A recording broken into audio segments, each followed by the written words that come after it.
Okay, I don't see any other commissioners waiting for access. So that said, it's 7:06 and we may as well call this meeting to order.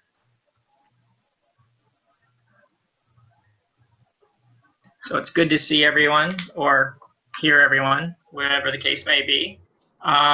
First order on the agenda is community announcements. This is the part of the agenda where anyone in the community who has something to share may. We usually start with commissioners with any news they may have. And while we're talking, members of the community, if you would like to say something as well, please raise your hand if you've logged in via the web. And I believe you can also indicate that you have something that you'd like to share by hitting *9 if you called in. So are there any announcements from commissioners? Yes, Commissioner Bundy. Hi, yeah. So I just wanted to announce that this, I think most of the commission knows this, but this will sadly be my last full ANC meeting as a commissioner. I'm moving out of my SMD at the end of July, so can't legally represent this area anymore. And I sent a note to everybody in my newsletter, and definitely bittersweet, but wanted to put a plug in for folks who are interested in running. I've really enjoyed this opportunity. Everyone on this commission has been fantastic to work with, and would love to see a few people put their names on the ballot. So if folks do have questions about that process, please reach out. I'd love to talk to you about my experience, and hopefully other folks on the line I think might be interested in that as well. So yeah, thank you all. Thank you, Commissioner Bundy. I think you hit the nail on the head with bittersweet. It's been a pure joy serving with you. And I know from speaking to many of your constituents, you did some hard work and they really appreciated you representing them. So thanks for stepping up. Hopefully you found this as rewarding as we found it to work with you. And I echo the sentiments of our chairman. We're going to miss you deeply. Oh, I'm going to miss you all. Thanks for your service. Of course. And wherever you're going, they're going to need you too. Yes, yes.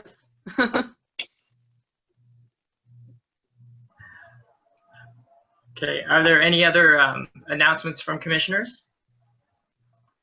I'll go if there's... Sure, Commissioner okay. Ray. And forgive me, I wrote this up just so I didn't get it all tongue-tied. But I do have a statement regarding the current status of the Park Morton redevelopment. As many of you may have read, the DC Court of Appeals has remanded the zoning order for the Bruce Monroe site back to the Zoning Commission to address 7 specific questions. This will mean further delays at what had been considered the Build First site for the Park Morton. Later tonight, we will discuss 1A's response to those 7 questions and actions that need to be taken in order for the DC Council to keep moving forward and to keep the project on track. We're going to hear from Ms. High. She is the Park Morton Resident Council President, and she's going to present her views on the remand and issues that she has with the existing plan. As we currently understand, the project will move forward using the Park Morton site as the build first location. This was not the first choice, and it's not the optimal choice. Building first at Bruce Monroe would have allowed residents to move directly into the new building. Instead, residents are opting to use housing choice vouchers at locations around the city, and then will need to return as the new build first site comes online, likely in 2 years from now. There are a couple of points I want to encourage my colleagues and our neighbors to focus on. One, the total Park Morton redevelopment continues one-for-one replacement of the original 174 public housing units. It has affordable housing units for families at 60% of the area median income, and then it also brings online new housing units to the Georgia Avenue corridor. It is approximately 1/3 public housing, 1/3 affordable housing, and 1/3 market rate, and it remains a project I think we can be very proud of. The Park Morton Steering Committee, which consists of the Park Morton Resident Council, ANC 1A, 1B, Councilmember Nadeau, our civic associations, the DC Economic Development Agency, the Housing Authority, and the development team. So it's a big group. We continue to meet regularly and discuss project concerns, and we'll continue to advise on the community amenities, meeting the needs of returning neighbors, and any other issues that might affect the residents or the community at large. Finally, I'll just say that time has been our worst enemy. It is easy to forget all of the meetings and all of the engagement that went into developing the current plan. Our neighbors at the Park Morton deserve housing that they can be proud of, and I intend to support the effort to provide that housing. And I remain personally committed to working with everyone to see this project all the way through and encourage my colleagues and our neighbors to do the same. Thank you very much, and Mr. Chair, that's all I have for now.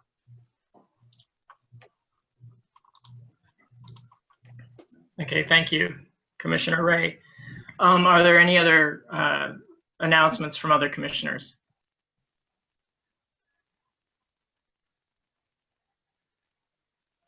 Hearing none, we will move on to members of the community. I see we have 2 raised hands. We have several raised hands. Dom, if you could bring each of them up so that we can hear from them, that would be great.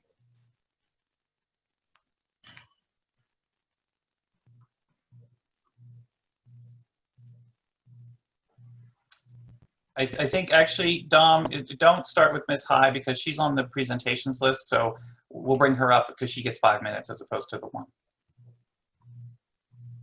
Yep.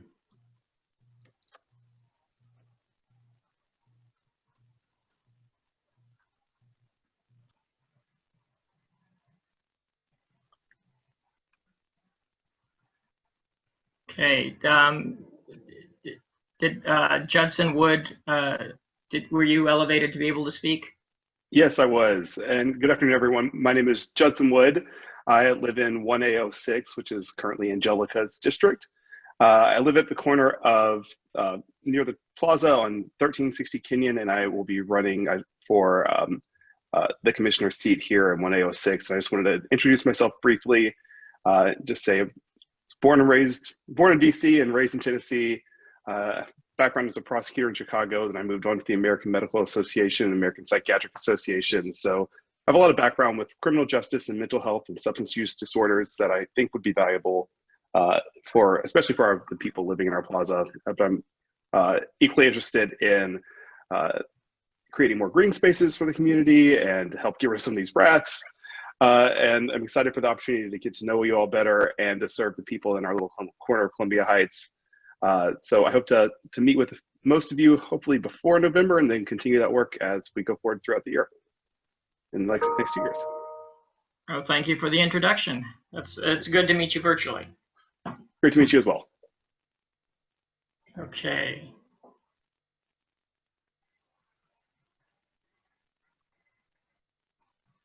Okay, it looks like we have Jeremy who has the mic. Yes, thank you. Thank you for unmuting me. Happy to be here virtually. My name is Jeremy Cullimore. I'm with the Ed for DC campaign, and for the most part, just wanted to be here to say that that I am here and to listen to what is going on in 1A, and to meet you all as well. I'll place Ed Lazier's website in the chat for everyone to see some of the issues that he is running on, but really just here to kind of listen and see what you all have to say, and I can bring that back to Ed as well. Very good, thank you so much.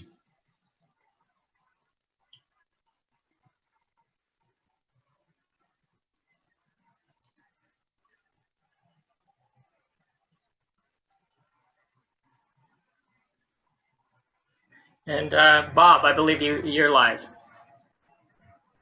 Hey, thanks. Nice to be with all of you and to see all of you guys. It's been quite a while, and obviously I've talked to a lot of you over the last several months, so I just want to appreciate all of your collaboration. I just wanted to bring into attention to the ANC 2 things. One is our work with Mutual Aid Movement, MAM DC. It's a partnership between the NEAR Act Study Group and the Public Safety Coalition, which I've talked extensively at ANC 1A meetings about, as well as a partnership with the Columbia Heights Village Tenant Association.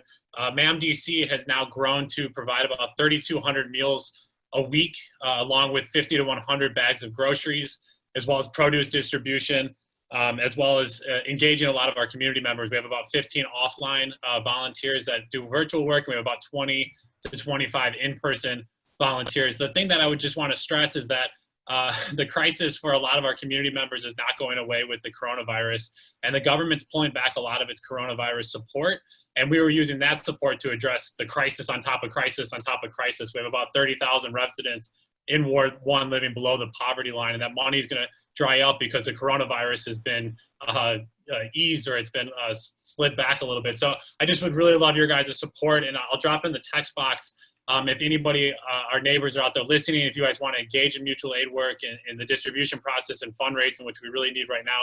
We were incredibly successful in raising money through government support, and we've been able to save all the grant money that we've raised so far, as well as individual donations. Strategically, we were focusing on where the money was, which was with the government. And so we have some time to transition. We'll be able to continue services for the next month or so, but after that, we'll really need additional support. On top of that, I'm also the senior advisor for the Will Merrifield campaign. Will was a tenant lawyer with the Washington Clinic for the Homeless and is running for David Grasso's seat at large. We have an acute housing crisis. I appreciate Commissioner Ray talking about, and Shauna Hyde joining us tonight. The housing crisis in DC is not going to be addressed through inclusionary zoning, housing production trust funds. We need to radically rethink how we build housing. We need over 250,000 units in the DMV area to ease the crisis we're facing for our neighbors. And we're seeing the symptoms of it in our own backyard here. So I'd love to talk to people more about Will's campaign, and I'll put a Washington City paper feature when he ran. Again, just thank you, all of you guys, the hard work. I know it's a stressful times and a lot of people are feeling it, and all of you guys continuing to show up really heartens me and really inspires me to continue doing the work I've done. So thank you again for your guys' time this evening. Thank you, Bob. I think that's all important, what you're sharing, so I appreciate it.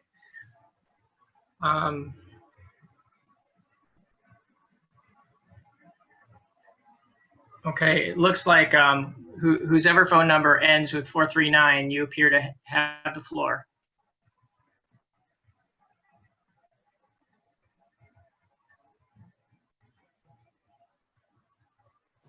Hello, can you hear me? Yes.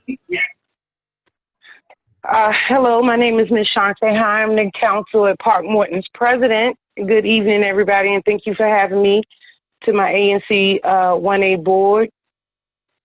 I just wanted to, what? Well, Sean, I was going to say, right now we're at 1 minute announcements, and we actually have you scheduled for 5 minutes at the presentation. I just want to make sure you get your full time. So if you want to, like, if you have something in addition to the presentation you want to share, this is fine right now. Well, one, I wanted to make sure you all could hear me, because when I checked in, my computer mic was acting up, and I was trying to get you all to acknowledge whether you could hear me or not. That was mainly why I raised my hand. Oh, okay. Yeah, okay. Well, then if it seems that we can hear you just fine. So why don't we close out the 1 minute, and then when we get to the 5 minutes, you will be the star of the show. Okay. All right. Thank you, Mr. Bass. Thank you, Sean. Okay, so then that's, if we could get the phone number ending in 125. Hello, this is Carolina with District Bridges. Just wanted to give you a quick update. If you haven't seen the streetery in front of Queens English and Macon, right on Park and 11th, and we're currently working with GDOT and the Office of Risk Management to see if they can make some changes in the requirements for the insurance to try to get some more on 11th Street as well. So just wanted to share that with you guys. Thank you so much. And I think the last hand we have up is Inez Sakite. Hi, everyone. I just wanted to say hi, to check in, because it's been a while since I've visited you guys, and to let everybody know that DCRA is still actively working, doing inspections, and doing investigations, and we're out here even in phase 2 of COVID. So if you have any DCRA questions, as always, I'm available. My email address is Inez, that's INEZ,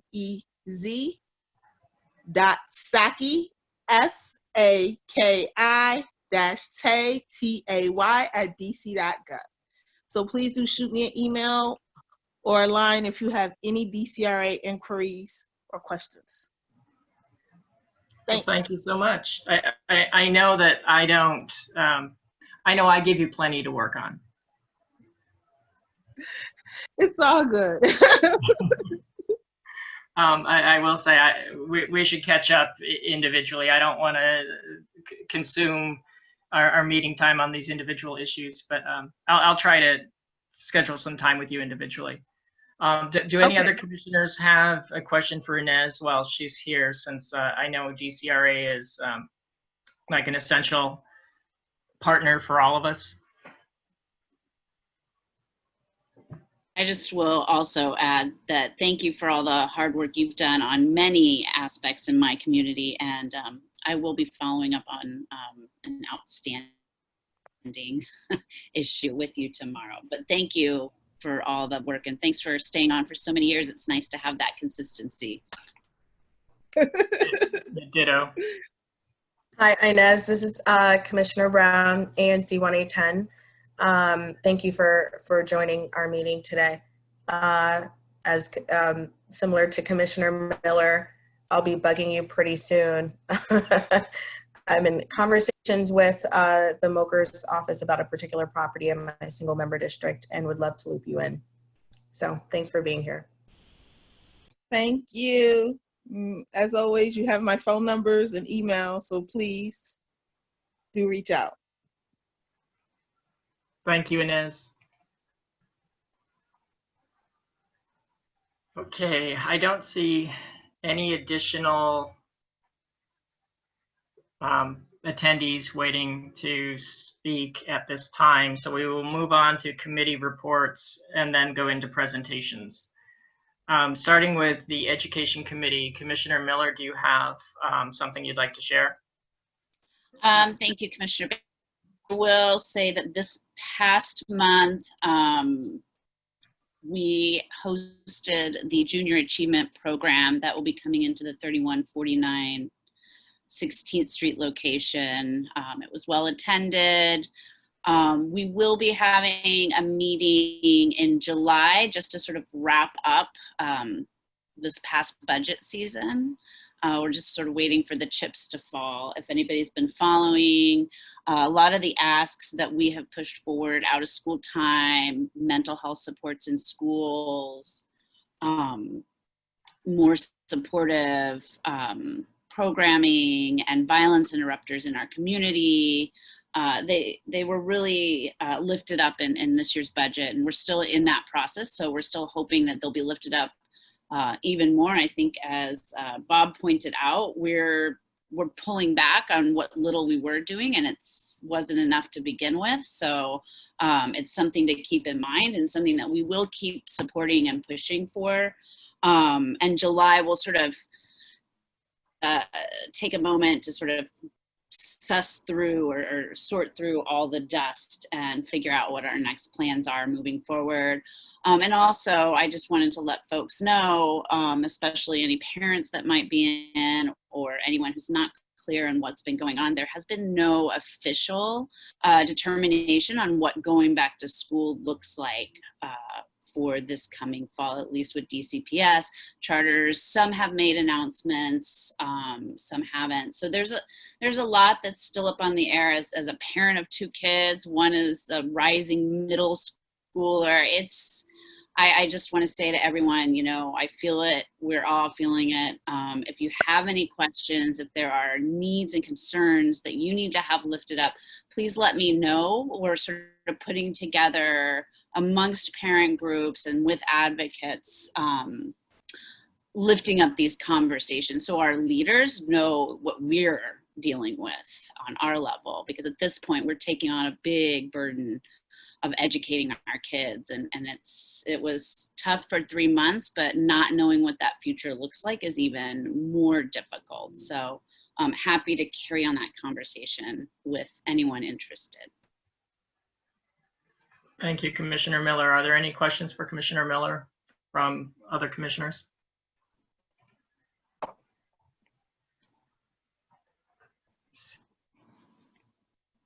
We will move on to a report from Public Safety Committee.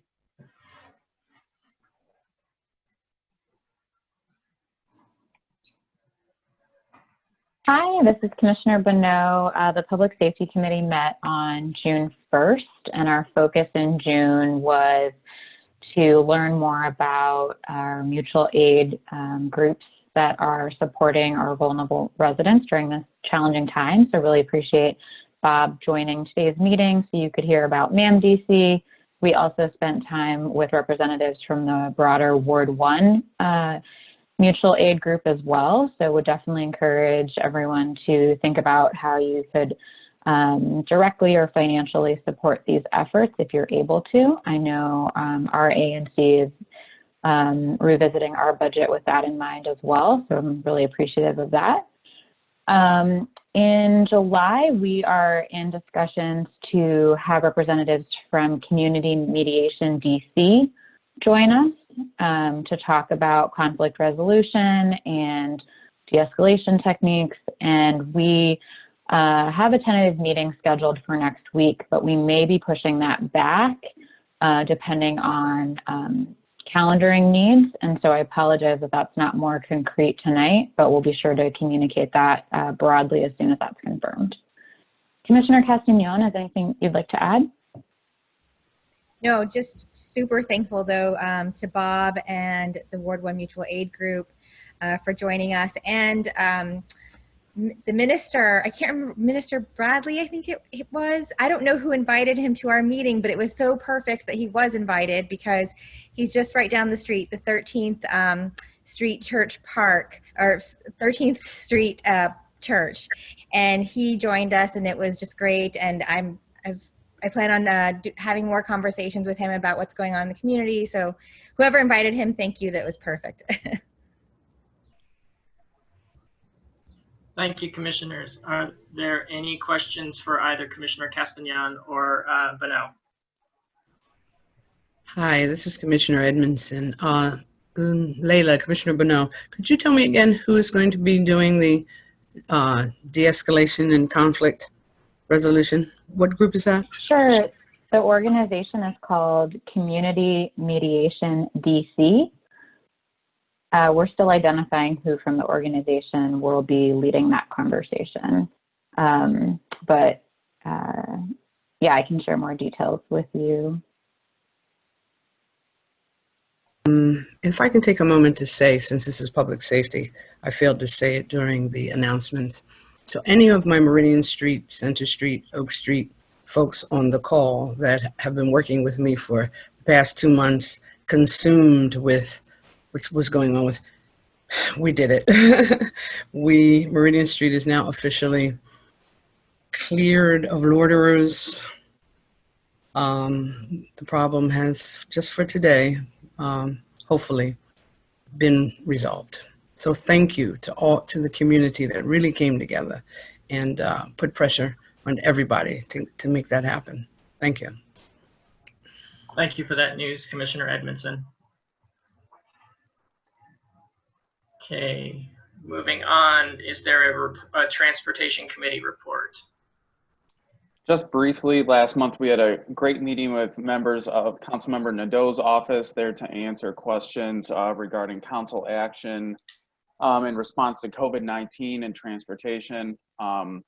We had a number of follow-up items that I'll be checking in on, and hopefully we can report out at the next meeting. We'll have, just like Commissioner Miller mentioned, we'll have sort of a wrap-up meeting at the end of June, or at the end of July, and then we'll take August off if necessary, or, and I assume this applies for other committees, if things arise before we next meet in September, I'm sure we'll have a special committee meeting to cover any of those topics. We're ready to go for September. So thank you all. Thank you, Commissioner Rybarczyk. Are there any questions regarding transportation? I have one, and Commissioner Rybarczyk, I know you and I have spoken outside of the meeting, unfortunately, I have a long-standing conflict with our transportation committee, so I haven't been able to attend, but I wanted to sort of lift up one of the conversations we had regarding slow streets.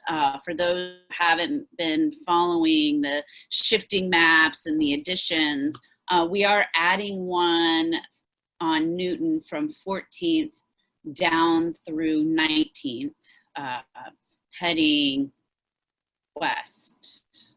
Is that the right direction? Heading away from Columbia Heights.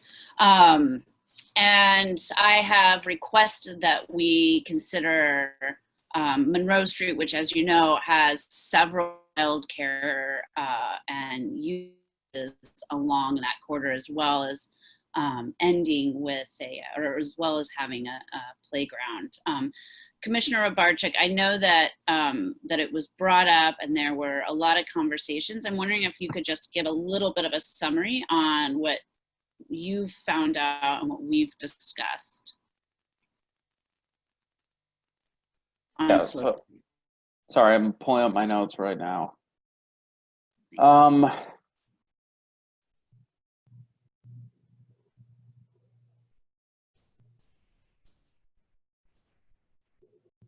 You know, I will get back to you, Commissioner Miller, about that separately offline.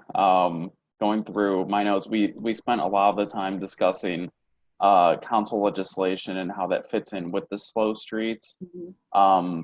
You know, we did have the question of enforcement and how that would move forward. So let me follow up separately with you after this. Okay. Yeah, I just really wanted to highlight that we've had some additions in our community, and for folks, you know, if they can, to take a moment to look at those streets. You know, we still have some questions we're sorting out ourselves. Thank you. Thank you, commissioners. Moving on to Zoning, Parks, and Planning Committee, Commissioner Ray, do you have anything to add that wasn't included earlier or won't be included later? And then later, I'll stay brief. It won't be as long as my introduction, I swear. We did review two items: the 700 block of Kenyon Street and the roadways and alleyways around the around the Park Morton redevelopment. In both cases, the committee voted in support of those items, and we'll review them here tonight to move them to a final vote. I did want to say that we do plan to have a meeting this month. It'll be the third Tuesday of the month, and at 7 o'clock, usually via Zoom, so you can follow me on Facebook or Twitter to find that. But I've had some people approach us about the trolley park and ideas or thoughts about cleaning that up or getting that back up to par, especially now that it's been resurfaced. So we'll probably talk about that a little bit. So if people are interested in the trolley park and what that could be in the future, our next meeting would be a good place to be. Has it been 8 years already? Well, I don't want to say that the trolley park, we're changing the tot area, but there are some folks that are interested in maybe revisiting the other open space and how to use it. That should be an interesting conversation. Thank you, Commissioner. Are there any other questions for Commissioner Ray? Okay. Then we shall move on to presentations. The first presentation will be from Ms. Shanta High, Park Morton Resident Council President. I think I said that twice. So in the attendees, Dom, it looks like she is the phone number that ends in 439, as well as, and that's where she was, Ms. High was speaking earlier.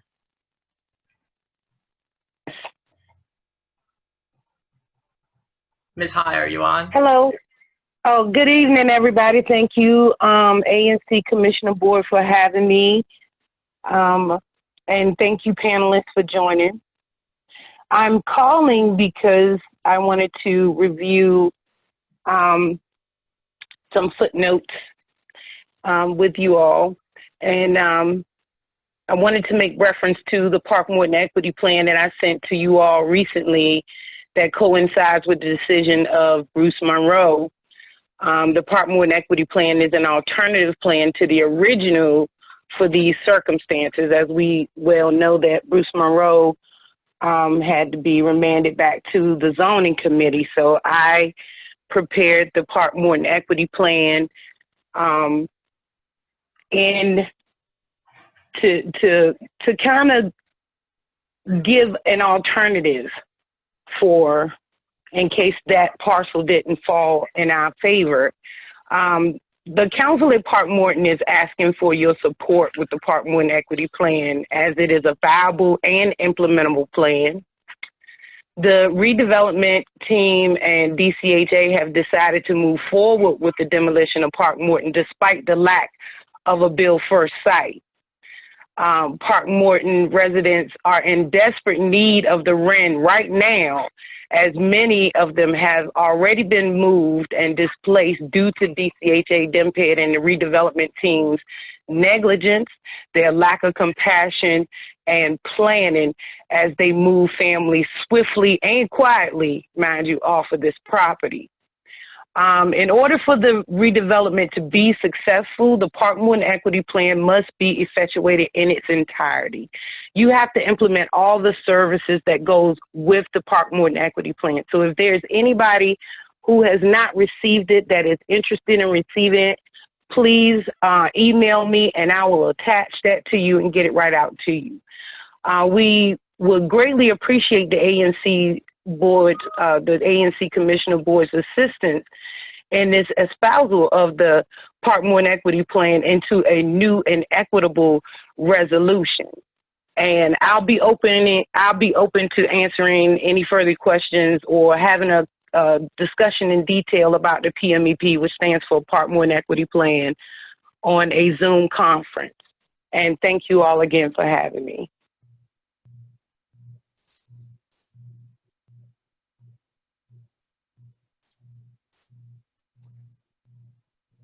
Ken, we can't hear you. You're muted. That's me trying to be polite and not talk over anyone. I would say we will now open it up to questions. We'll start with commissioners. Similarly, there may be some questions from members of the community. And so again, I remind people that if there is a question and you're an attendee, please either raise your hand or hit *9 so that we can see that interest. If you don't mind, I'll start. And again, Sure. Thank you, Ms. High, for coming. I welcome you to be at these meetings on a more regular basis so that we can talk about these issues. And I absolutely want to work with you and the rest of your residents and your resident council on moving this forward and finding ways to make this better. But I do have to stop and wonder. You received the same memo that I did this week from Councilmember Nadeau's office stating that the REN, that there was no legal mechanism to use the REN as a build first site. And so if the REN can't be called a build first site, then I think we have to revisit a number of the areas within your plan. And I'm curious what your thinking is on that. Now, I know that's new information, that's relatively new. So I'm just curious what your thoughts are on that. Well, I've been met with a lot of reluctance in the first place. The REN, excuse me, the REN could have been, the REN could have been locked in for the residents by now had we had the proper support in the beginning. And although we received that memo saying that it's not a viable build first building, I disagree. Okay. I disagree with the proper support, because I have a Park Morton Equity Plan petition out on change.org, and I've gotten over 130 signatures at this point. So with the right amount of support and backing, I believe that this Park Morton Equity Plan, my plan, and my team can get this worked out. And thank you for the answer. I do know, and so that others know this too, that the REN is certainly a possibility for any person at the Park Morton who receives a housing choice voucher. And so there is a mechanism to get people to move to the REN, but not necessarily call it a build first. So, and again, these are things I would love to work with you on, and we can talk further. But I'll leave this to my other colleagues to ask questions. Thank you. Okay. Yeah, I think we need a little more time to flesh this whole issue out. The ruling just came down, so I know there's a lot of concern on everyone's part, but I think that give us a little time to digest what it means, the implications, and how we can move forward with it with everyone's best interest in mind. Thank you, So Commissioner. I'd be willing to meet as well on resolutions. Okay. And I have a question regarding the rent as well. We know it was also a planned unit development, and it's at 965 Florida, which means it's squarely in ANC 1B. So my question is simply, has anyone been talking to the commissioners in 1B? My team and we are all working together. We've split up the duties amongst us so that I won't become overwhelmed with all the responsibilities. So I will check in with my team to see who has reached out to the ANC 1B ANC commissioner. Okay, great, thanks. Are there any other questions from commissioners? Yes, I have a question. Hi, Sean. How you doing? Hello. So the REN has been chosen. You're saying that folks that get DCHA vouchers can move into the REN. Will they have to apply? Yes, they will have to apply. We were trying to get DC Housing Authority, DMPED, and the redevelopment team to do a master lease with the REN before they started leasing up, because before COVID hit, they were supposed to start leasing up in April. And we were trying to get a master lease to allot a certain amount of units for our residents before the lease up time. And so with that being said, since I didn't get any cooperation from the steering committee, DMPED, or DC Housing Authority, or even my own councilwoman at this point on my equity plan, we have missed the window to be able to get that that master lease. And so now residents will have to apply separately with their voucher in order to get in. Okay. So they'll have to go through all the same credit checks and income. Yes, right. So we know yes. Okay, Sean, thanks.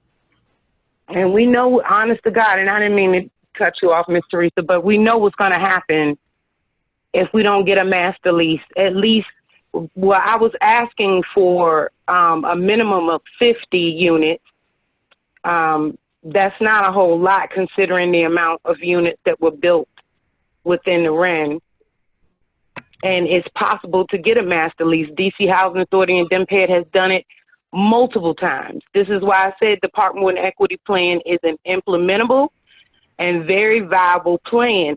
If Park Morton is supposed to be the model for the city, and NCI has and DMPED has botched several of their redevelopments, why wouldn't you give an alternative a try and give the person who came up with the plan acknowledgement of that?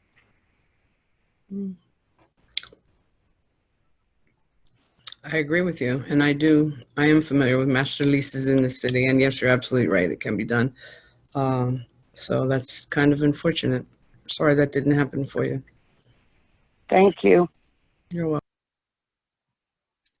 Chairman Bass, I was wondering, because I think we all know sometimes it's tough to navigate all the different names on a website. Could you forward to Ms. High who the best contact on 1B would be? And also, I know they have a pretty, a good committee system, and who might, which committee that this might live in, that she can also direct whoever is working with the 1B section of her team.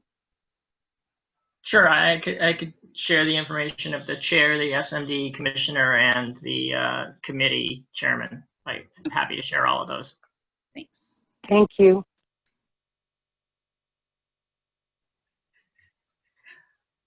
Are there any other questions from commissioners?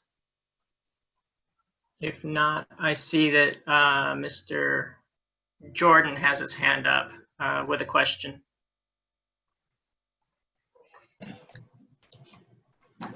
Good afternoon, evening. Really don't have a question, but some clarification. At the REN has 130 units that were set aside through the LDA for affordable. A third of those units are for 0 to 30 AMI, and I think the balance of the units are either 50 or 60, up to 50 or 60 AMI. Those units do not require a voucher. The process for those units, however, they go to DHCD and they enter a lottery, and then they're distributed that way. So those units are actually the best units for the residents of Park Morton. I think the request has been to have 50 of those units or 40 or whatever the number would be cut off or set aside for Park Morton and allow the balance of the units to enter the lottery. And therefore those units could move forward, master lease or no. But as you're aware, the reason for the master lease is precisely for the credit checks and the fees and the down payments and all the obstacles that are in the way of people getting into housing. So with the master lease, that would be a level on top of that. And then of course the vouchers is another option, but that would give a resident the opportunity to pick any unit, and they don't have to necessarily go into the affordable batch of units. So no, I mean, we're very confident it can be done. It's a political will issue. Having worked with Ms. High on this plan as well, I do know that we do want to talk to ANC 1D, but it's very difficult to talk to council members, other ANCs, if our own home ANC hasn't at least given us some level of support for the effort. In fact, that's what we've run into. The first question people ask is, do you have the support of your ANC, and do you have the support of your council member? And so what we drafted was something to have our ANC sign on to, as well as to have our council members sign on to at some level, so that when we do talk to other people, we can get an appropriate response, as well as we have spoken to people at DNPED, as well as people in the housing authority. So we know all the elements are there. It is a matter of political will. So I'll stop there. Actually, and don't make Mr. Bloom get off. I do have one quick point I want to make. You know, I have read, of course, the entirety of the plan, and I think that one of the issues that we keep hitting is that there are some elements that just are hard to get past. And for the first was calling it a build first, and I think that was one problem.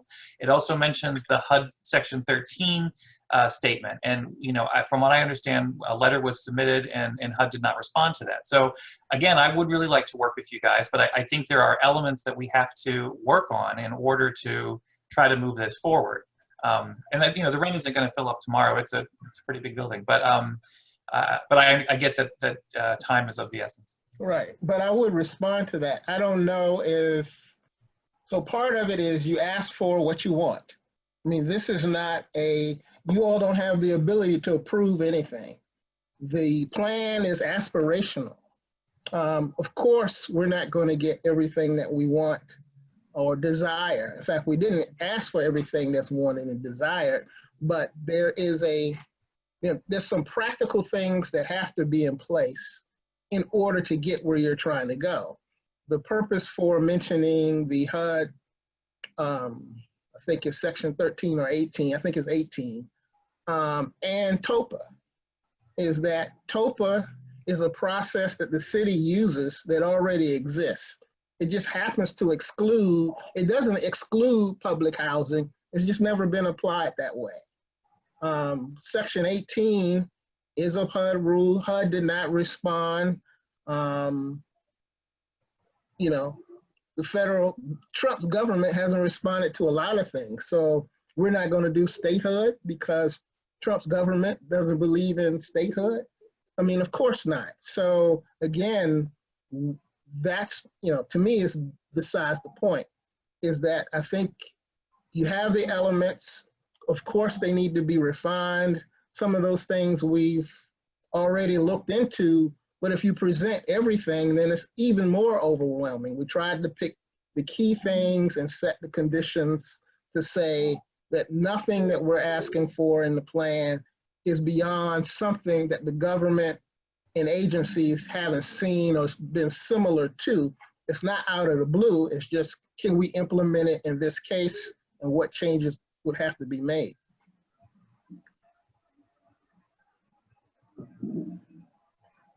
Well, then I have a question for Mr. Jordan, if he's still on. One question I have is, if I'm reading this correctly, it would require that, and we can debate just how much of PUD is in place for Bruce Monroe, and we'll talk about that later, but there is an approved planned unit development for the Park Morton site, and there is a approved planned unit development for the Wren. And if I read this correctly, all of that would need to go back to zoning and be essentially relitigated. And I do have serious concerns that that could add significant time, and I don't mean months, I mean years, onto any outcome, which again, the goal of the plan as I read it is to speed up access to quality housing, not slow it down. So I'm wondering how you've solved that issue. I guess I'm not clear on how using the Wren as a build first site slows anything down, or anything in the plan would require. The only elements that I know of, and that would, for instance, it's all likelihood that even at Bruce Monroe, the PUD is going to be opened up again because it's been remanded. So it's going to be opened up, and it's going to be dealt with one way or another. And then it's going to be appealed again. And so whatever we do at Bruce Monroe is going to be stacked at least another year out, if not longer. So we're not adding to the Bruce Monroe timeline at all. On site, that PUD likely doesn't have to be opened up. They will do, I believe, what they call a modification of consequence or something of that nature, could be used to address any elements in those PUDs. And the PUD that was done for the Wren doesn't have to be touched. This is a lease. So, and for the Wren, it may require a legislative change, like which was done at Hill East, where they were able to designate LDA units for a shelter to go into that building. And so we know theoretically can be done because it was done through legislation at Hill East. So we know LDA units, affordable units, can be designated for a specific purpose because it was done at Hill East.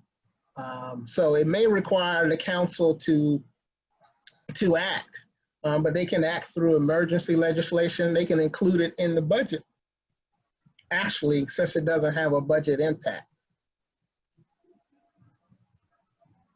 But we would be willing to talk about any delays, because you're correct. We don't want any delays. Our purpose is to expedite as well as to improve the efficiencies in the original project. Okay, thank you. Are there any other questions for Mr. Jordan while he's on? All right. Then it sounds like we have Commissioner Ray, you're going to follow up and schedule deeper conversations for an opportunity to dig into this? Absolutely. Okay. Then we will, we look forward to joining your discussion. Thank you, Mr. Jordan, and thank you, Sean. I really appreciate your time tonight and your ability to share this with us and talk us through it. Thank you for having me again. Okay, moving on to the next presentation. I got a tickle in my throat. We have Ali Bobak from Councilmember Nadeau's office. Ms. Bobak, are you on? Yes, can everybody hear me? Absolutely. I must say that Ms. Shanta Hai is a very hard act to follow. So I just want to thank the council at Park Morton for being here, and say hi to Ms. Hai, who lives a couple doors down from me, but obviously we haven't seen each other in a while. Hello, commissioners. My name is Ali Bobak. I am the Constituent Services Coordinator for the Ward 1 Councilmember Brianne Nadeau. I'm just going to say my contact information for those listening by phone, and I'll say it one more time at the end. So my direct number is 202-531-5186, and my email is abobak, ABOBAK at dccouncil.us. As you all may know, definitely know, yesterday was a very long and busy day at the council, and I don't have a comprehensive update to give today because it was such a large meeting with a lot going on. But what I will do is I will post the DC Council Budget Office's webpage, which I find very useful as a way to track almost on a daily basis different updates going on in terms of the budget and where it is in the council. We also had a Ward 1 Community Safety Forum scheduled for yesterday, which we had to reschedule given that the council member was on the virtual dais. So that will be, again, the Ward 1 Community Safety Forum has been rescheduled for next Wednesday, July 15th at 6:30 p.m. I will post the registration, but for those listening, you can go to brianneknadeau.com and find the registration there. It's going to be a Zoom meeting. And what that is, it's a follow-up from our community safety teletown hall, which had more government actors, and we wanted to make sure to kind of reflect community safety meetings in the past to have the community actors speak. So we'll have Bob, who spoke earlier, talking about his work. A lot of 1A groups. We'll have Paul from the Columbia Heights Village Tenants Association. We'll have members of a youth from the Latin American Youth Center, as well as Lupi, the president of the Latin American Youth Center. We'll have a representative from Miriam's Kitchen. So a lot of 1A there, but we'll also have some other representatives from different parts of the ward, of course. So I highly encourage everybody to attend. I will also be posting in response or related to what Commissioner Ray has been talking about and what Ms. Hai has been talking about. I will also post in the chat the council members' remarks on the Court of Appeals decision regarding Park Morton public housing replacement. So that's a couple links I will be posting. And again, for those listening, my name is Ali Bobak in Councilmember Nadeau's office, 202-531-5186. And my email is abobak@dccouncil.us. And I'm here to answer any questions that any commissioners may have for us. Thank you, Ali. Are there any questions for Ms. Bobak?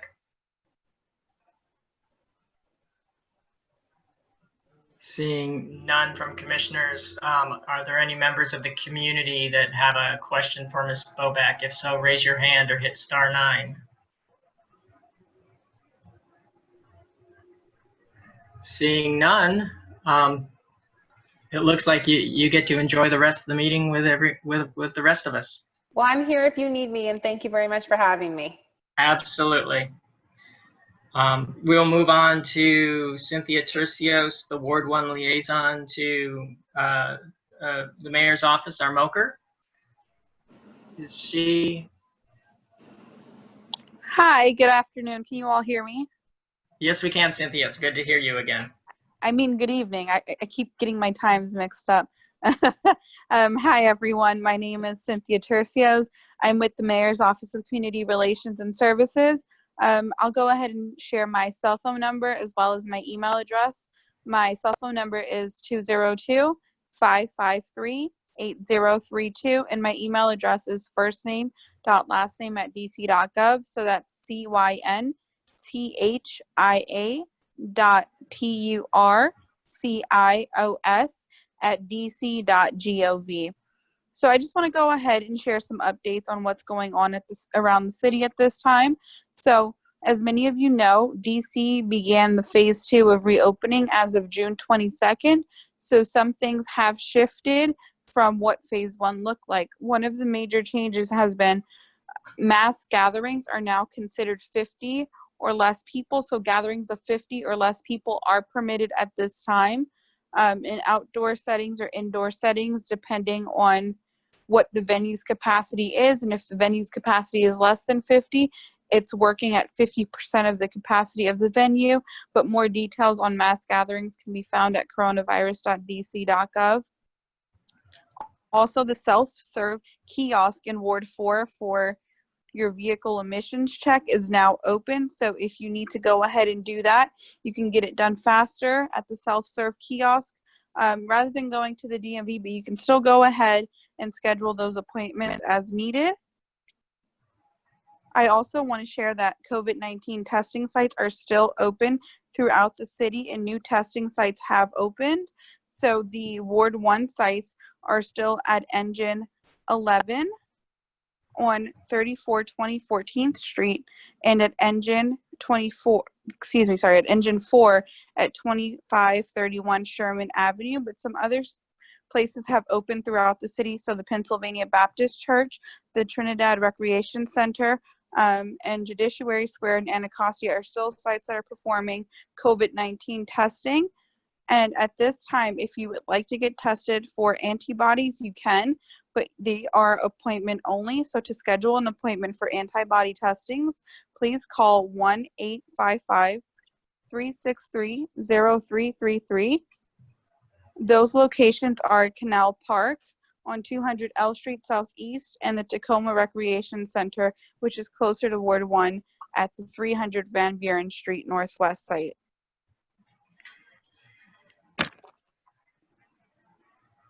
I also want to go ahead and share with you all that grocery sites continue to operate, so our neighbors can go ahead and get groceries throughout the city.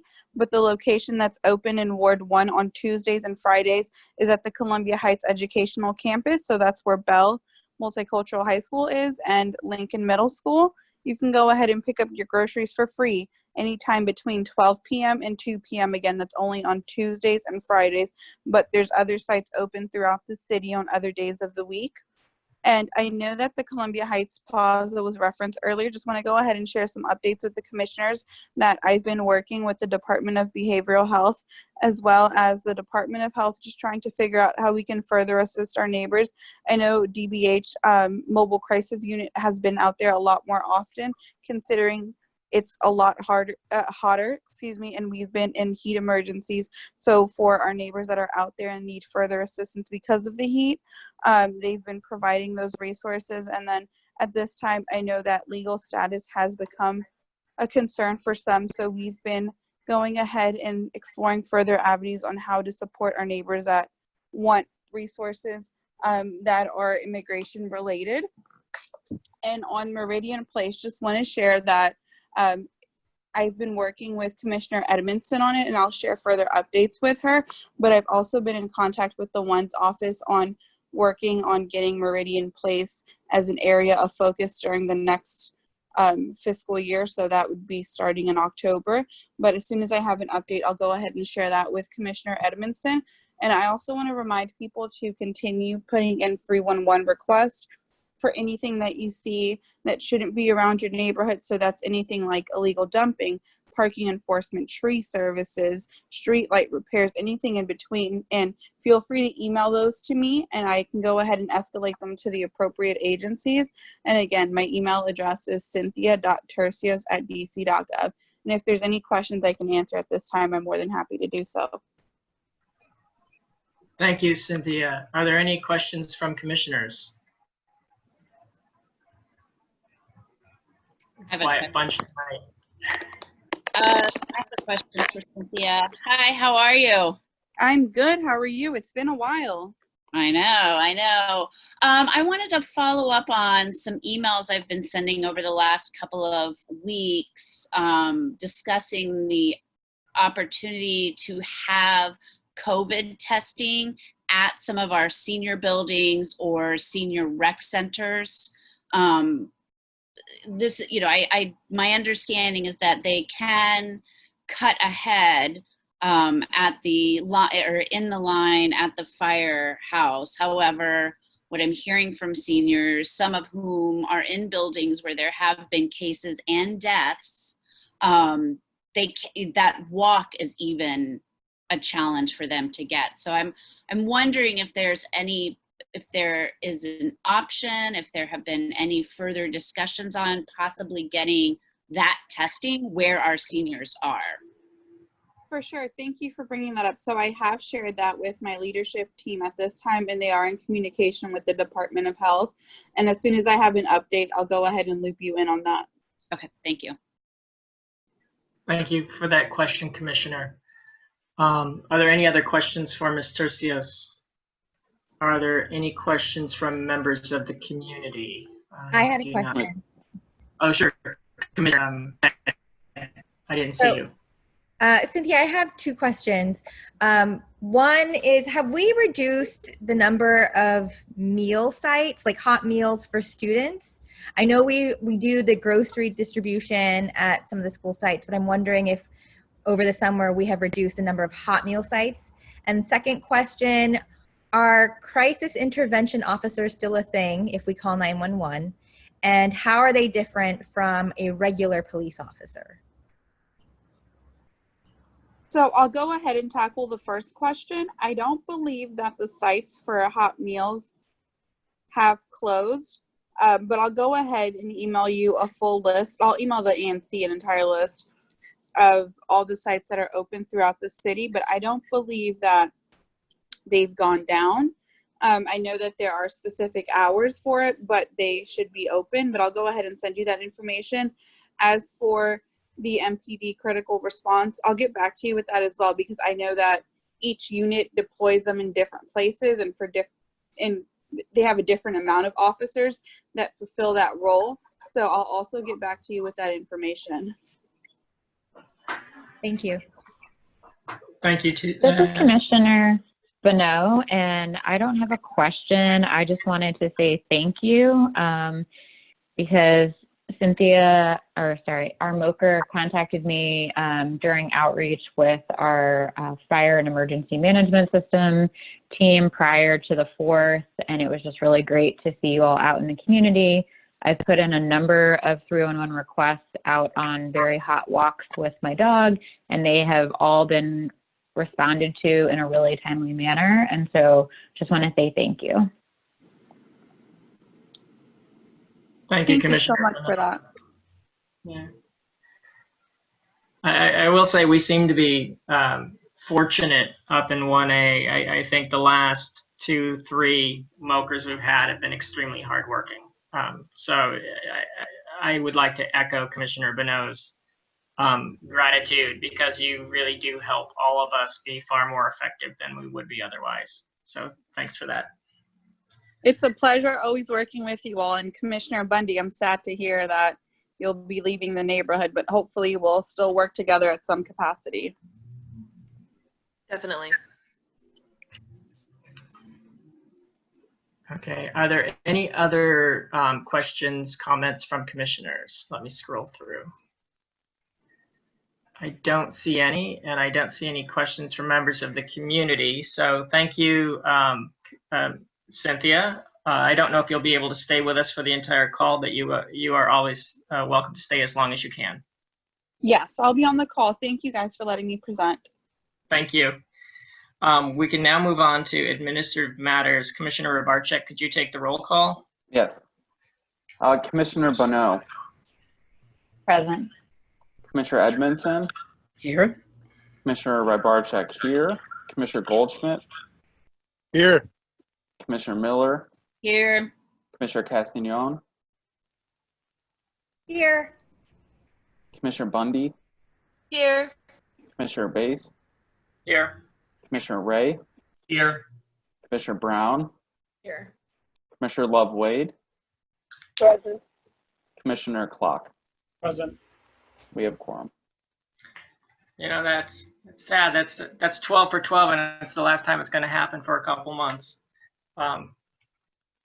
Just noting that everyone's been really dedicated this term, and I appreciate it. We're now moving on to approval of the agenda. So please look over the agenda, see if there's anything that needs to be removed, moved.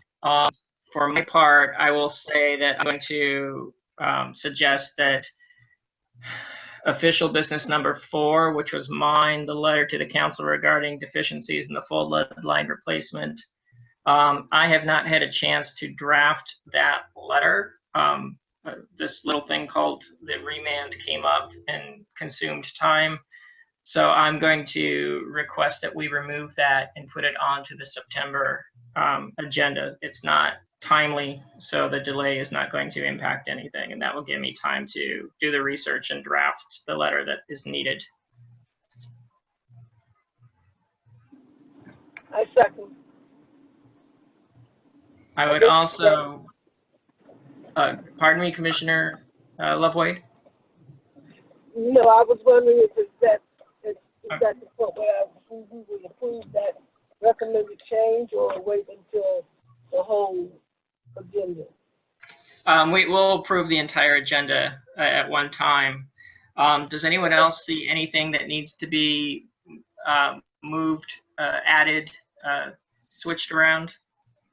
Commissioner Miller, I was wondering, do we need to add something to official business regarding changes to our budget for emergency supplies? Yes, we do need to have that in, please.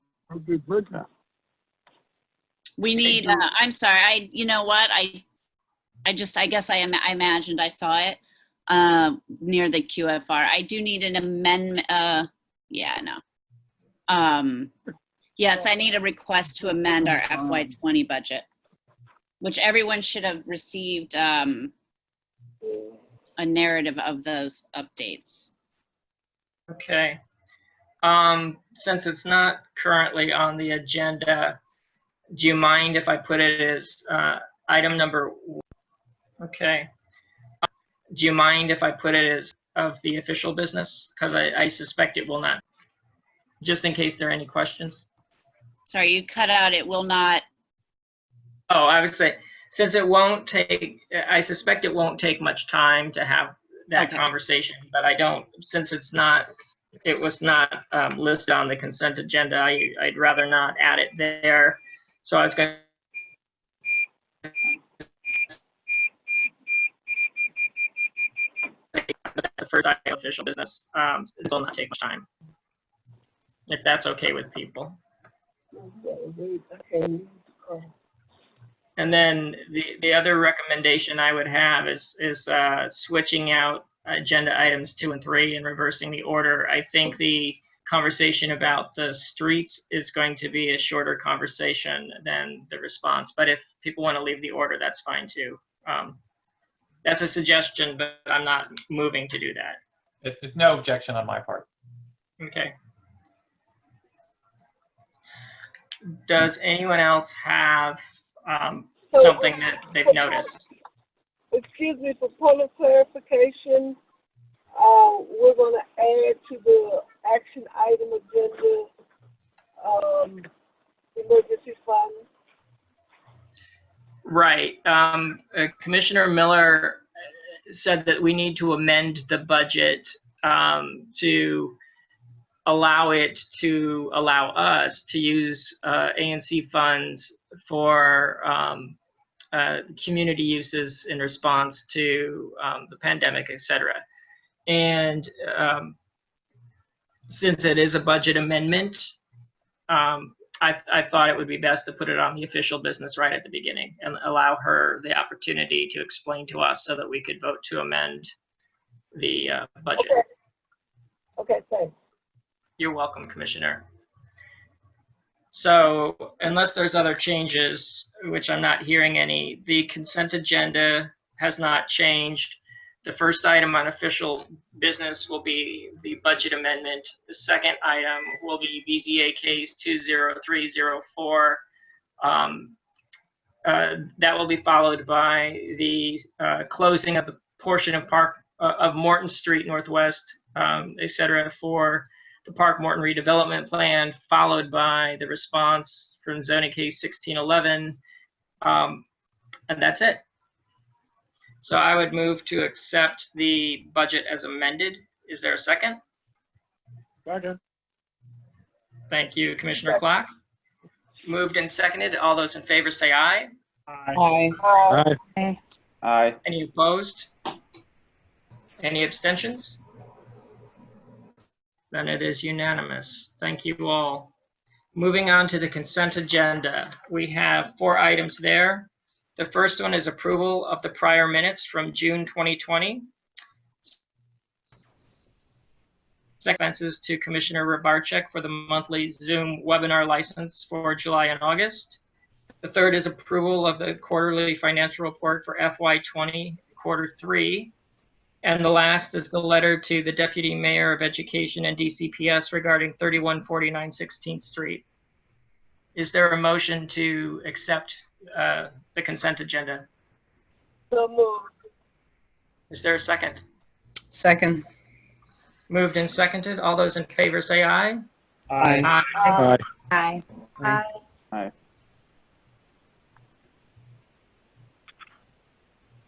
Any opposed? Any abstentions? Thank you. Moving on to official business. Commissioner Miller, do you want to walk us through the budget amendment? Yes, so sorry, I'm pulling this up. So we had discussed at our committee of the whole meeting last week, shifting funds out of our existing grant line item, which was currently at 4,000 left for the remainder of fiscal year 2020, and moving that down to another line item, which is other. And that for the purpose of giving us flexibility to purchase emergency consumables once our allotments become available. And as you can see, this is the budget narrative. So this also gives folks a chance to see what we've spent it on in the past and where we are now.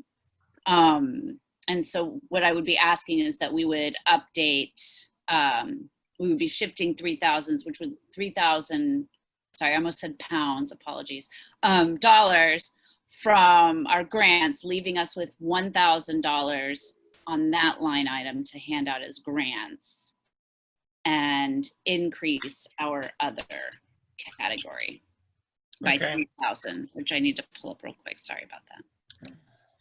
No, that's fine. So the budget amendment is essentially to move 3,000 from grants to other so that we are more flexible in meeting the needs of the community. Yes, and as grants chair, I wholeheartedly support the move. Great. Thank you, Commissioner Wade. That's extremely helpful. All right, so then if that's what we're doing to amend the budget, is there a motion? I move that we, oh. Go ahead, Christine. I don't care which one. I move that we accept the amended changes to our FY20 budget to allow for an increase of $3,000 in our other line item for emergency consumables. And Zach also put that language, so I've got it written down. I've got it. That's good. Okay. Sorry about that. Okay. Okay, so it's been moved and seconded and probably thirded. So all those in favor say aye. Aye. Aye. Aye. Any opposed? Any abstentions? The ayes have it. Thank you, Commissioner Miller. Moving on to BZA case 20304. Commissioner Ray and Brown, I believe this is, I don't know, is this in Commissioner Brown's or is it all in yours, Commissioner Ray? It's all, well, it's we share the street, but it's on my side. Yeah, that's why I got confused. Yeah. But if you or both of you would want to introduce it, that would be great. Sure. If we could promote, oh, I'm sorry, I'm blanking here. I'm looking for his name. Jason Cohen. Yes, if you could promote Jason Cohen for. Oh, and thank you for having the plans. As I said before, this is on the 700 block. Oh, you can put the plans up. That's great. This is on the 700 block of Kenyon Street. It is a conversion of a single-family attached home to 3 units. We worked quite a lot with the development team and the owner to come up with the facade designs. So there are some areas of relief that are required, and those are, one, the conversion to the 3 units. It has a side yard, and there are places at the side yard where it narrows, and so there will be some side yard relief as well. And and Jason, I'm going to ask you if there's anything that I'm missing there that in terms of the relief that you guys needed. I think you covered it. Just the side yard in the 3-unit conversion. Yeah, and Meredith is Meredith on? I didn't see her unless she's under a different name. Yeah, I will. I can promote her. Can you hear me? Hi, it's Meredith Moldenhauer. Oh, hey, Meredith. I didn't see you there. So yes, we're also asking for a waiver on the 10-foot setback. 10-foot setback. So if you could show the facade, kind of give people a sense. Forget what. There we go. It's the right-hand corner. You can see the pink building is the building that it would replace, and actually this is an older version. This is an older version of the plans. The one thing I would say to Jason, have you guys submitted your plans into ISIS yet? No, not yet. The new ones. Okay. Well, that will. I know. Obviously, for me to put the final report in, I would want to just make sure that those are there before we get that done, so that everyone kind of sees what it is. And we will do that into the record. Yeah. Okay. Yeah. Thank you. That's where. No, it's fine. That's where our staff person is pulling this document from, so I can understand the confusion. But we did make some changes to the facade. Can you just talk to that a little bit then, Jason, since we don't have it in front of us? Yeah. So we went with we worked through kind of many iterations, and we went with more of this was kind of the first one, so sorry the guys that we don't have the most updated one, but we went with more of a classic traditional kind of cross between federal, kind of more federal style, so it's going to blend in really, really well with the block, and I think be something really nice to look at. So instead of this kind of upper, if you're looking at the picture on the right, upper slats or kind of cross wood type feature, it's going to be more uniform with what the bottom is. And brick. And brick, yep, absolutely. Very good. And I should say to Commissioner Wade, you got these plans, I know, just this week, so they were in your mailbox at some point, if you recall getting that. Yes, I got them. Okay, and that I'm looking at them. You got the real ones, so you're ahead of the Solomon. Yeah. Sorry. But I'll turn it over to other commissioners if there are any other questions. But it's since we've worked through it, it's become fairly straightforward at this point. I could just say I appreciate you working with us to make the facade kind of blend into the neighborhood. I appreciate that very much. Thank you.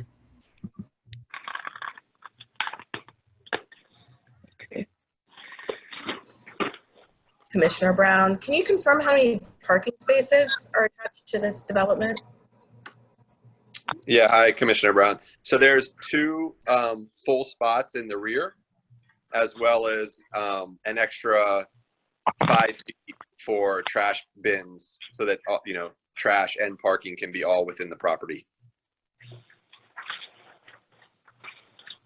Yeah, that's what it looked like. I just wanted to confirm. Yep. And what's the total units? Total number of units? 3.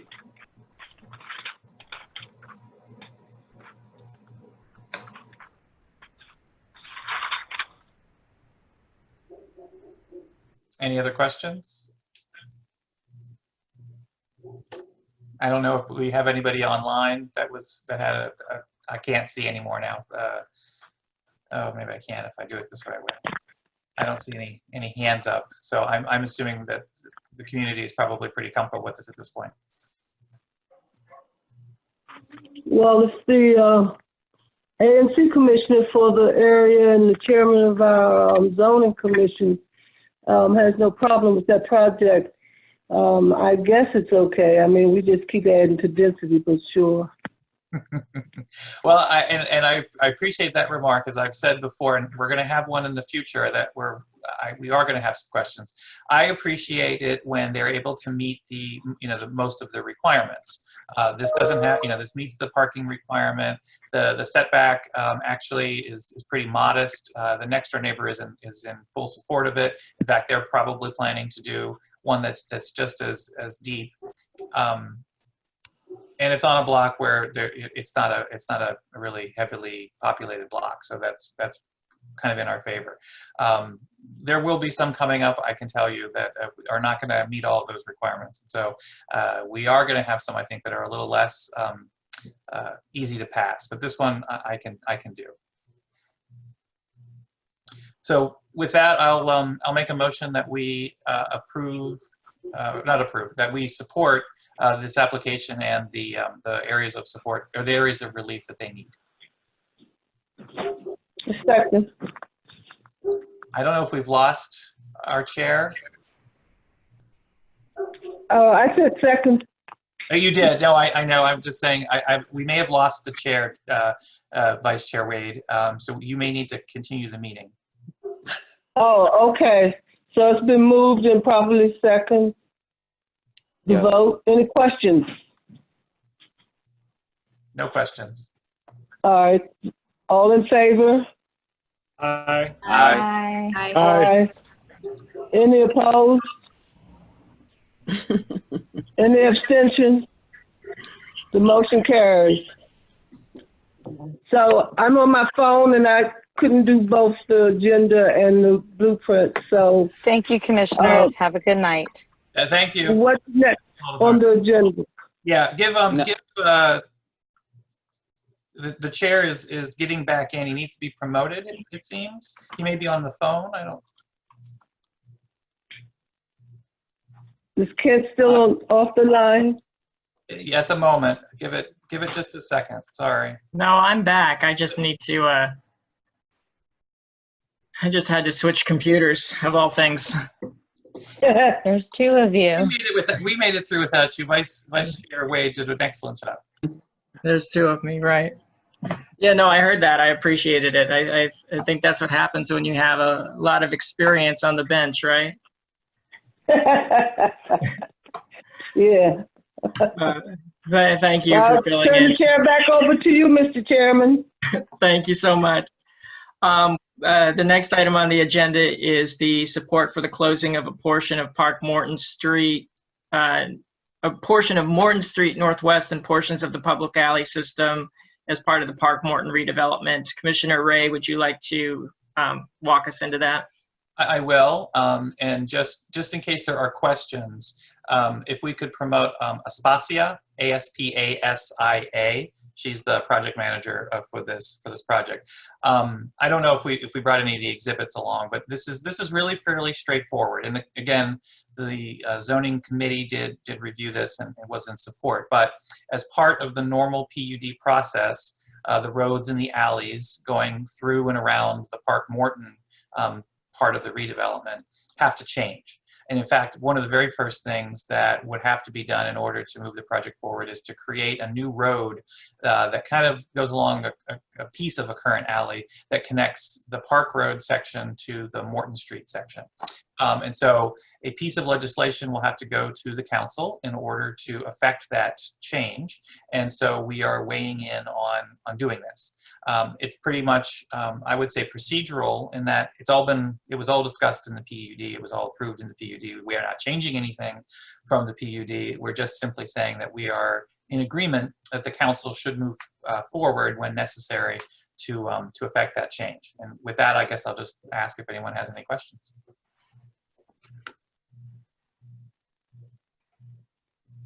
But we can expect to have that area at some point, street names changed, et cetera, to go along with the development up there.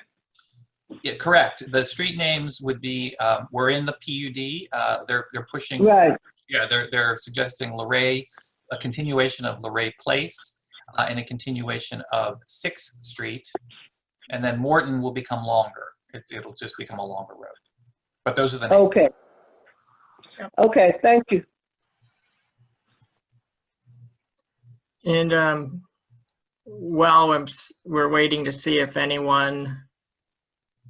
commissioners have questions, I also, in case anyone in the community has a question, remind them to raise their hand or press *9.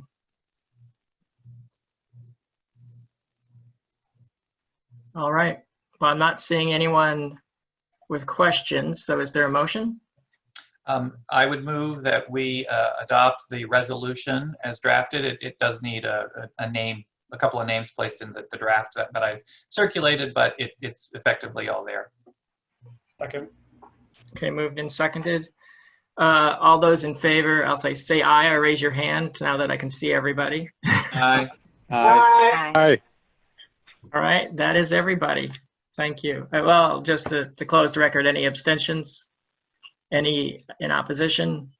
Thank you all. Now for the last item on the agenda, Commissioner Ray, do you want to walk us into zoning case 1611, the ANC response? Sure. This is a continuation, as it were, for a zoning case that this commission helped out with back in 2016. It involves the Bruce Monroe site, as I described, or as we've described a couple of times tonight. This is a very Park Morton heavy evening. The zoning commission was remanded back its original decision. So the court asked 7 very particular topics. I don't know if, and I did put in the, sorry, I put in the chat the link to the document, but I don't know if we want to try to bring it up or not. It is lengthy. So the seven questions that are asked by the court. So the zoning commission sent it back to the parties, but did not reopen the record. So the instructions to ANC 1A were to tell us how these 7 areas, these 7 questions, were addressed in the original record. Where did you talk about them? What was said? How can that be? How would that be used? And so what we have done here is to go back through our record and pull out statements that this commission made during the 2016 PUD hearings in order to show where we think that was done. Ultimately, what would happen is that the zoning commission will review this from all of the parties, and there are, I believe, 6: the ANC 1A, 1B, the Park Morton Residents Council. Thank you. The Park Morton Resident Council, the parties that surrounded the park site, and the development team and the and neighborhood associations too. The district attorney, or not district, that's not the right word. Anyway, sorry. They will have an opportunity each to respond, and then the zoning commission will review these and do its own analysis and come up with its own plan. So this obviously is not dispositive of this effort. It is simply pointing out where that testimony was. And one of the reasons that I know we're doing this on somewhat short notice, but the record is not opened again. We cannot enter new information. So getting new information from the community would be of little import because we can't include any of it.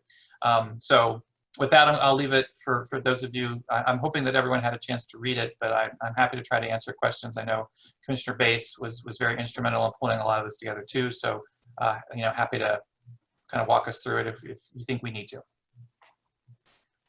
So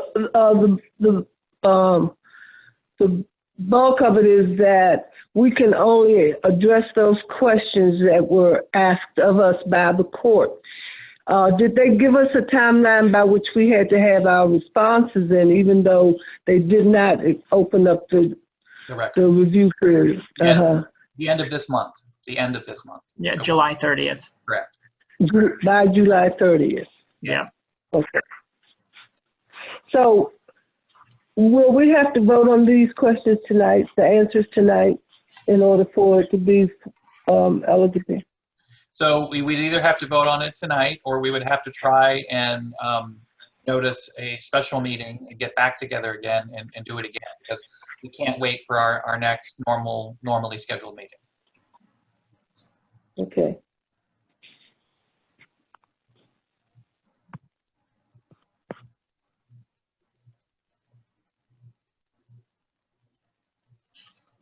Hi, Commissioner Edmondson here. Michael, so to Mr. Jordan's questions where he sent so you're saying that having a public meeting would be to no avail because it's not going to make any difference. Is that what you're saying? Well, that's a strongly worded way to say it. I would say that the Zoning Commission is not taking any more testimony. They're not having an open meeting where anybody can come and talk to them about it. This written response is the only thing that they're going to take. And any additional comments that we would get from the community we would not be able to include. So I do think that it would actually be a point of frustration in that we simply cannot do that. We have to go and use the statements that we already have. And I hope that as you've read it, you see that is in fact what we did. Okay. Yeah. And that's the point I was trying to make sure was crystal clear to everyone, that we can't add any additional information. We can only clarify and quantify that which was asked of us. And so a lot of, it's a long document, but it's really copy and paste from the testimony that we provided in the past. Although I will say that it's not just our testimony. I mean, because the Zoning Commission essentially has asked the parties to help them go through the record. Like there was a question on that the court sent back that they wanted them to discuss neighborhood conservation area and how this development was impacting that. And so in that area, well, we have no testimony on it. We reminded them that they should look at the Office of Planning report because that report did talk about it, but we didn't add any, we didn't add anything to it. The instructions were extremely, shall we say, direct and limiting at the same time. It's like they wanted the parties to have the opportunity to help them locate testimony that was relevant to these 7 areas. You will notice that if you get to the end of the document, the final 2, number 6 and 7, we were very clear that we can't explain how the Zoning Commission came up with their rationale for this, and we can't explain what their, what their reasoning is for approving or denying. And so we were just very clear that only the Zoning Commission can explain that, and we expect you to do it. Right. Like we don't know what's going on in your heads.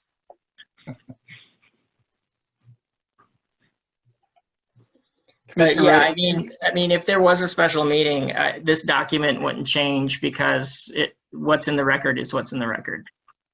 Right. Commissioner Ray, I wanted to clarify what Commissioner Edmondson was also bringing up. It's not that we can't hold a public meeting to discuss political will or push or anything related to that. It's just what you're saying is a public meeting related to this zoning case response remand wouldn't make sense. I don't believe so. You know, I can't speak to all of you, but I'm hoping I'm making the case that would be true. I think, and again, I know that this was, I was not on the commission then. I know a lot of us weren't. But it was a very contentious, you know, there are people that disagree with it. We can't change our vote on it. We can't say that we went from supporting it to not supporting it, because that would be new information. So I do think that opening it up to additional testimony from the neighborhood only opens wounds that we can't address in the document.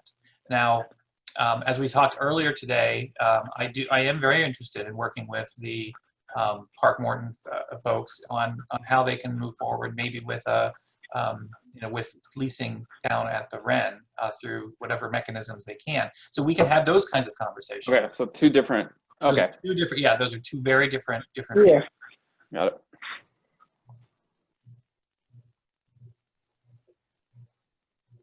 Mm-hmm. All right. Are there any additional questions from commissioners? Okay. Are there any questions from members of the community? Again, I believe you just need to raise your hand or hit *9.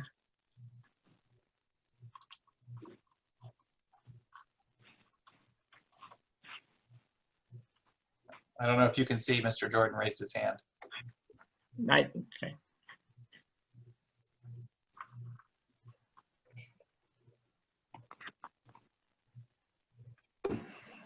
Hello, William. Hello. So I have 2 points that I would make in reference to this. One is that I think the request is a little bit more than you have a little bit more flexibility, I believe, than you're kind of looking at it. But the first is any opportunity to educate and inform the commissioners, the community of what's going on, even if it's repeating testimony and positions from 4 years ago. I think it's important that we understand what it is, why, where, from, not only for this project, but for other projects that are going to come our way. Clearly the courts weren't satisfied with what the zoning commission came up with, so they kicked it back. So clearly some of the arguments and positions that the commission made and the ANC that we supported were wanting.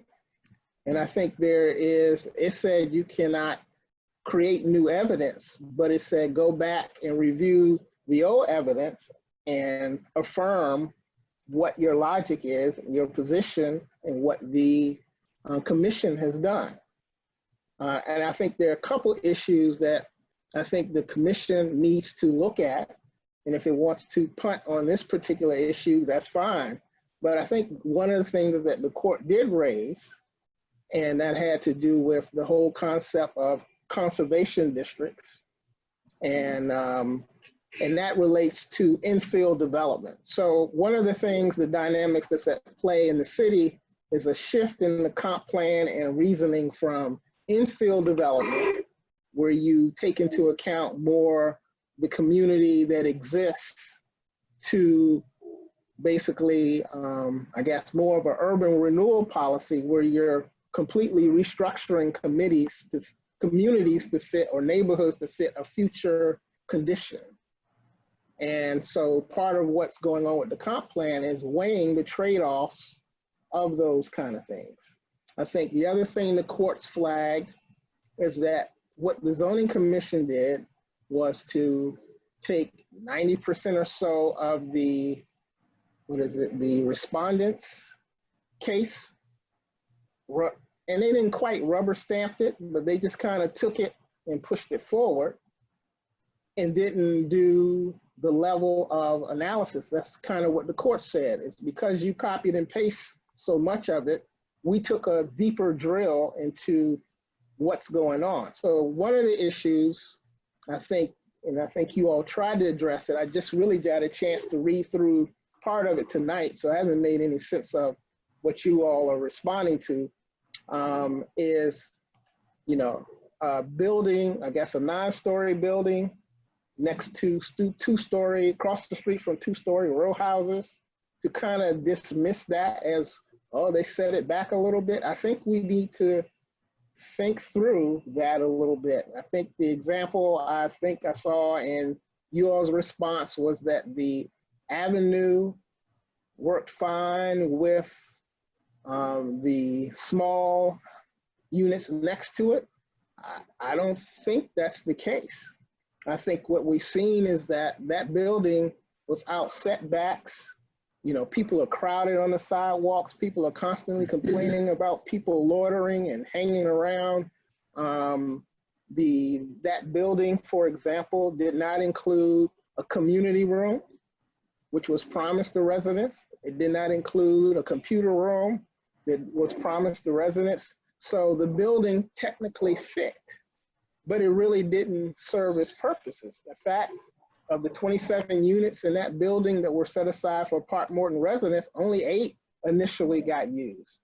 So my position is, I think we do need to take a little bit more time, go through it, and everyone on this commission should fully understand what's going on.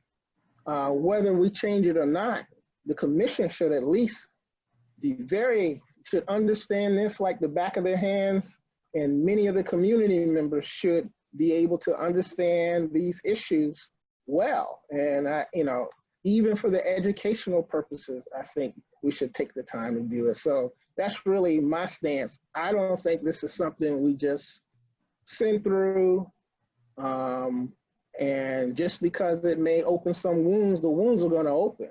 In fact, the wounds are never healed, and they won't heal until we really address both the underlying issues as well as there's some legitimate issues. And I do think how we deal with building heights, the precedent this is going to set for Georgia Avenue is serious. So, 90-foot plus building, every building on Georgia Avenue that comes with a PUD is going to ask for 90 feet.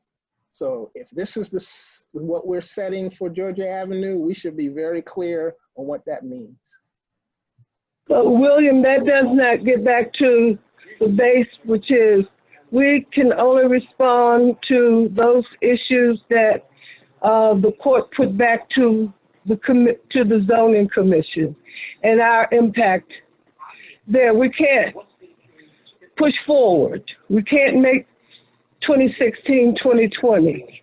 I understand, and of course, I've been fighting with Park Morton and for the residents since 1978.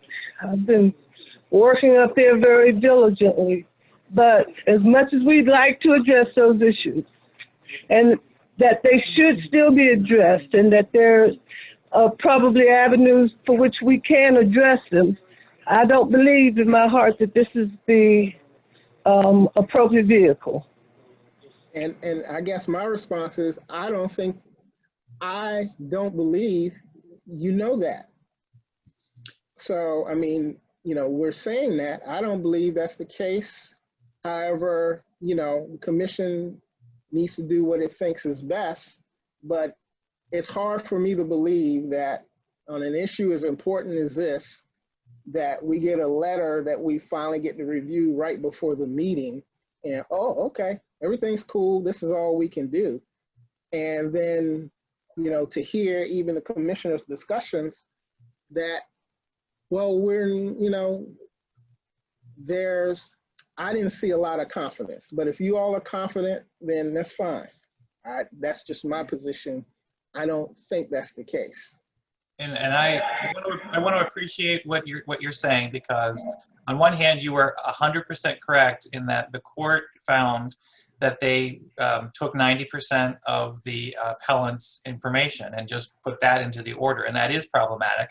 But that's why we're going through and providing them other areas in the record where they should now go and look and read and understand and try to include that, because that's coming from us as the community or from the Office of Planning or for other government agencies. So that is correct, and I believe that is what we've done. But you honestly helped make my point a little bit, even when you talked about the avenue and about how it's not working. That's not in our record. We didn't say that. We said it was working, and I've copied and pasted that directly from what we reported, and that's all I can do. If we then go back and try to say, well, the avenue doesn't work, well, they're not going to look at that, because that isn't what we said. And that's why I think that. Well, and I would say with regards to the avenue, I hear what William is saying with regards to the computer room and the community room, but those aren't height issues. And, you know, with regards to, I mean, William, you're suggesting that it doesn't work and people are complaining all the time. It's my single member district, and no one has complained to me about anything in the entire time that building has existed. And it's not like I'm not in the community. So if people are complaining to you, I would recommend that you redirect them to me so that I'm hearing the issues. Well, I mean, like I said, I would not, I'm suggesting, first of all, you cannot bring in new evidence. However, you can reevaluate what is there, right? You can rethink what is there. The second, how can you do that, William? You can't reevaluate what you said. Yes, you can. I don't want to be argumentative, but I don't support that position. Well, I mean, that's fine. I mean, you all make the final decision. It's what you believe is the best case. I can only suggest and bring up the issues that I'm concerned about. And so one issue, like I said, so the first issue I was concerned about is I really haven't even read what you all are sending back, right? So as a member of the public on important issues, I really want to understand what my commission is sending back, right? So to me, it's important because I know what the issue is, right? Second, the court has said the logic used in coming up with some of these conclusions was flawed. That's why they sent it back. Right? I actually don't think they said the logic was flawed. I think they said 90% of it came from the wrong source, and they wanted an independent conclusion. That was just one of the things they said. So one of the things they said in the order, not in the order, but in the ruling, I guess is what it's called, had to do with the large building and its being the size it is in an area next to moderate density residential. So that was one issue that was raised, right? And that the conclusion that you can do that is, they said, was flawed, right? Then for the senior building, they said was flawed because it was encroaching upon, and I don't know the exact wording they used, the conservation district that is there, right? So there are problems. That's why they sent it back. In fact, the only reason, even the dissenting agreed that what the zoning commission did was flawed. It's just the dissent just basically said the zoning commission should be given deference to not do their job properly. It's basically what it said. It's okay for the city not to do its job properly, is basically what the order said. And I think we should be very cautious in terms of continuing to amend that, because the next time it may not be something we favor. So you're really, I'm not an expert, so I wouldn't pretend to tell you how to do it, but I do think the time needs to be taken to understand this thoroughly and respond with as much leeway. And if you cross the line, let the zoning commission determine that you cross the line. You know, you have to push the boundaries on behalf of our community. So that's just my position. Okay, Commissioner Brown, did you have a question? I I just wanted to, is really a comment, because I don't want the public to get confused in that we're voting on something new. You know, these are responses to questions, comments from the Zoning Commission, and you know, Commissioner Bass and Ray were really instrumental in pulling all of this together, but it was things that were included in public documents that have been in the record for a while. So, you know, this commission wouldn't be voting on anything new. This commission would be voting on responses that were already included in the public record. So the language that we have in here, you know, basically has been supported by this commission, reiterating responses that this commission has provided to the Zoning Commission, and even references approved PUDs that have gone through the Zoning Commission of a similar size as the senior building that that we're talking, that we're talking about. So I just wanted to put that out there and make sure that we're not giving the public, you know, confusing information about what we're voting on.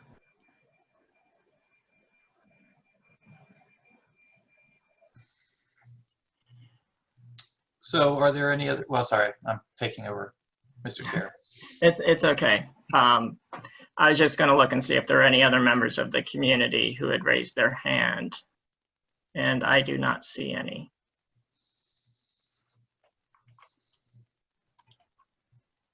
So are there any other comments from commissioners? Okay, hearing none. Is there a motion? I would move that we approve this document to be sent to the Zoning Commission with obvious cleanups. I see a couple little errors in terms of spacing and whatnot, but for the most part, I'm ready to move this forward. Second. Okay, it's moved and seconded. I will then do it the same way we've done before. If you're on video, raise your hand, and if you're not, just say aye. Aye. Aye. Aye. Okay, Commissioner Goldschmidt, did I hear you? Yes, aye. Okay. You could also be a nay or an abstention. I just want to make sure I'm getting everybody. Okay, all those against, and any abstentions? Aye. Abstain. Okay. So that makes the vote 11 to 0 to 1. Motion passes. All right, that brings us to the end of the meeting. So I will move to close the meeting, and I see a big smile on Commissioner Edmondson with that. Is there a second? Second. Okay, Second. all those in favor say aye. Aye. Aye. Aye. Any Happy abstentions? summer. Happy summer. So it's 8:58, and that brings our meeting to a close. Don't forget, our next meeting is in September. Everybody have a great summer. But I'll be. Stay safe, stay home. We'll be here. This room you see behind me, that's where I'll be. 50. And bye, Jen. We'll Bye, miss you. Jen. Bye, Jen. Hi, Jen. Thank you for your God service. bless. You can still come to the meetings.